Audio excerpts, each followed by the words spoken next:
Namaste and welcome to the Pulse on the Goa Chronicle YouTube channel.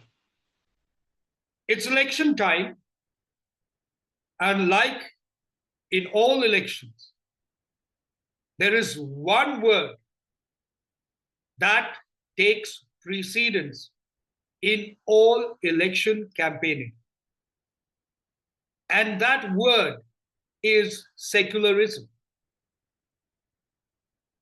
Cardinal Philip Neri Farao, the leader of the Catholic Church in Goa, in his letter to the Christian community, advised them to vote for a candidate who is secular.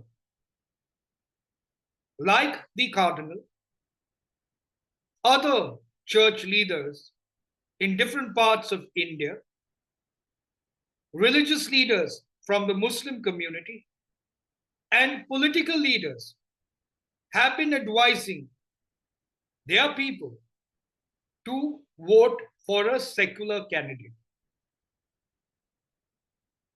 However, the word secular is the most distorted word in India. You might not like what I'm saying, but let me explain myself.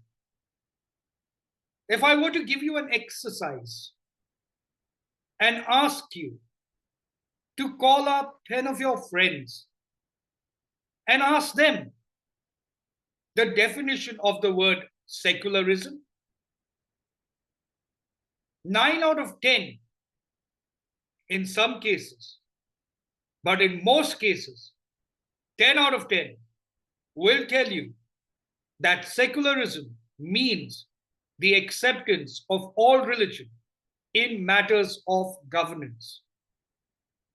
That, however, is the distortion that has been propagated and has been percolated in the minds of the people of India. Go ahead and pick up a dictionary and look for the clinical definition of the word secularism. And you would know and learn that secularism is not the acceptance of all religion in matters of governance. Secularism is the acceptance of no religion in matters of governance. In plain speak, what it means is that a government does not look at you through the prism of religious identities, but looks at you as a citizen of this nation.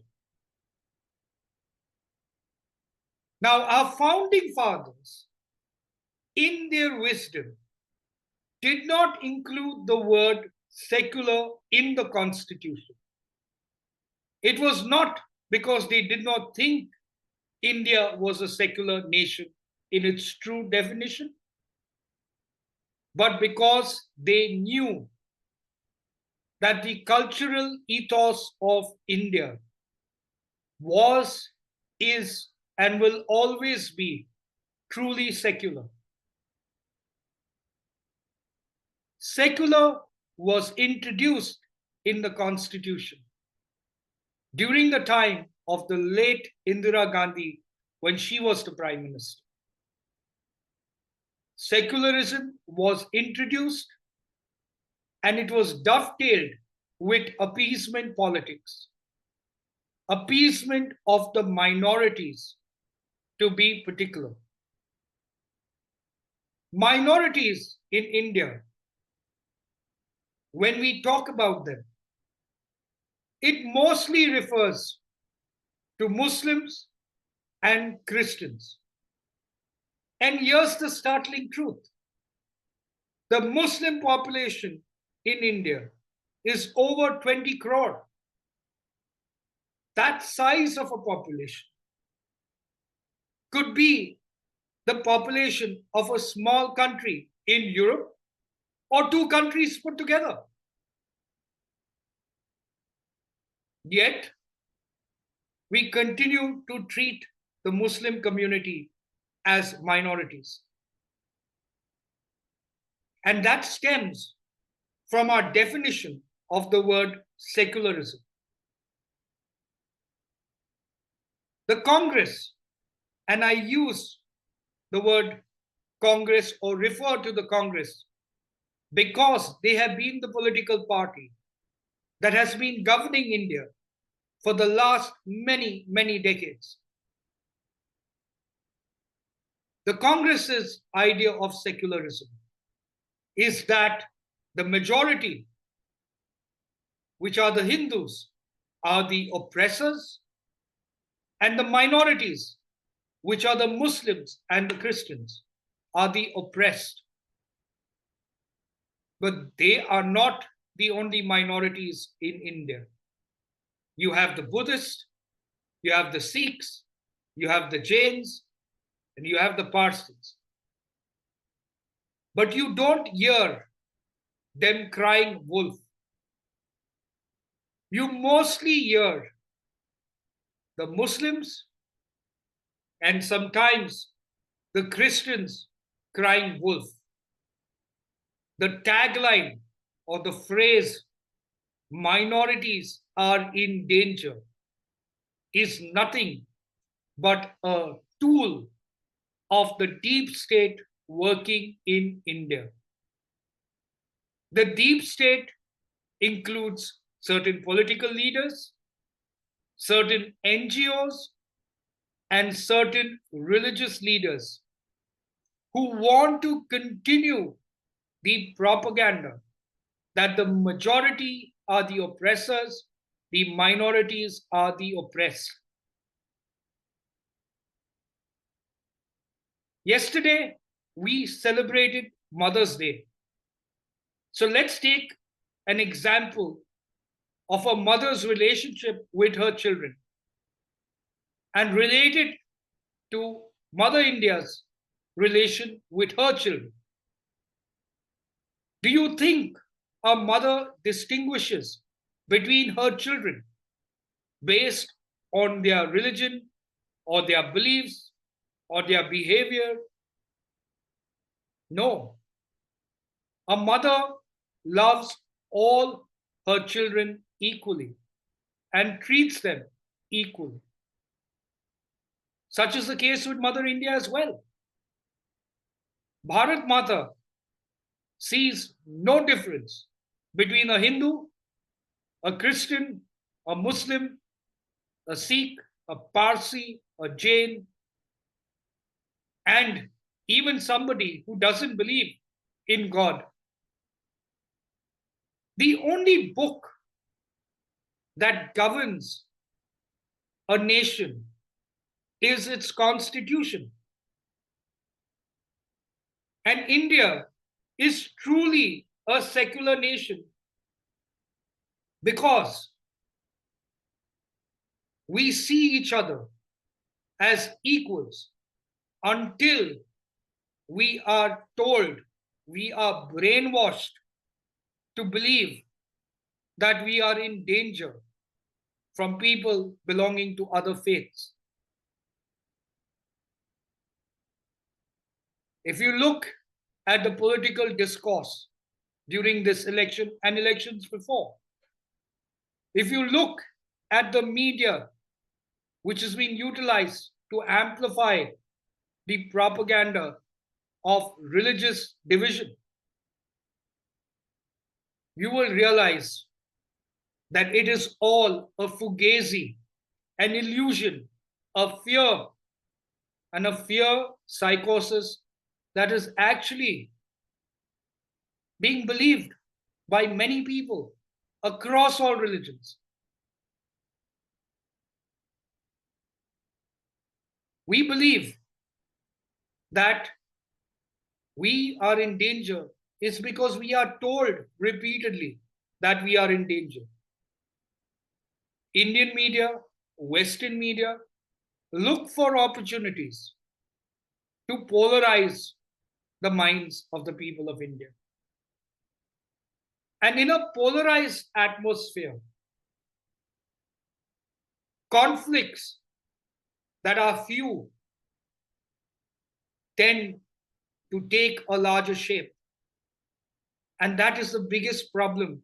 When you stretch a rubber band too far, it snaps, it breaks. There is an attempt to break the social fabric of India. If you go to the ground in most cities in India, you will see that a Hindu, a Muslim, a Christian, and others could be sitting together and having a cup of tea, discussing different aspects of their life. But today, in some areas, this is slowly dwindling. This camaraderie that we have as Indians, because fear is being put in our minds that the majority are the oppressors and the minorities are the oppressed. And that is sad. So when we go out and look at the government at this point of time, led by Prime Minister Modi, and there is this huge propaganda being created that under the leadership of Narendra Modi, minorities are in danger. I'll just give you one statistic to make you understand the reality on the ground. If you go to the National Minorities Commission's Finance Development Corporation, during the UPA regime, 2,200 crores were given to the minority community. During the Narendra Modi government, in the last 10 years, 6,530 crores has been given to the minorities. 85% of those minorities were women. Yes. When 13 crore toilets were being built, the government did not look at whether you were a Hindu or a Muslim or a Christian. The same with tap water connection. The same with direct benefit transfers. The same with every initiative of this government. Yet, every election, we hear minorities are in danger. So let's go a step ahead. The Economic Advisory Council of the Prime Minister did a study from 1950 to 2015, not only in India, but the neighboring countries as well, to see the population demographics based on religion. And you'll be shocked to know that 43.15% has been the increase of the Muslim population in India and 5.38% of the Christian population in India. Now, if you had to look at it from a Pakistan perspective, our neighbor, the Muslim population, of course, is growing in Pakistan. It's an Islamic country. But the Hindu minorities are almost extinct. And the Christian minorities are very soon to be extinct. But yet we cry that the minorities are in danger in India. You might argue that, are you saying religious conflicts don't happen in India? I'm not saying that. I am saying religious conflict is not a unique phenomenon to India. But the percentage of people affected by religious conflicts that are sometimes really property disputes between people belonging to different religions or misunderstandings that flare up. Most of the Muslims, Christians, and other minorities are not oppressed by the Hindu majority. You have fanatics in every religion, but fanaticism is not the identity of India. On the ground in India, everyone is a son and daughter of Bharat Mata. So the next time somebody asks you, vote for a secular candidate, please ask that political leader or religious leader to define secularism. And I am sure that most of them who are propagating the idea of secularism do not understand the true definition of secularism. Go ahead, try it. Thank you for watching The Pulse. See you soon.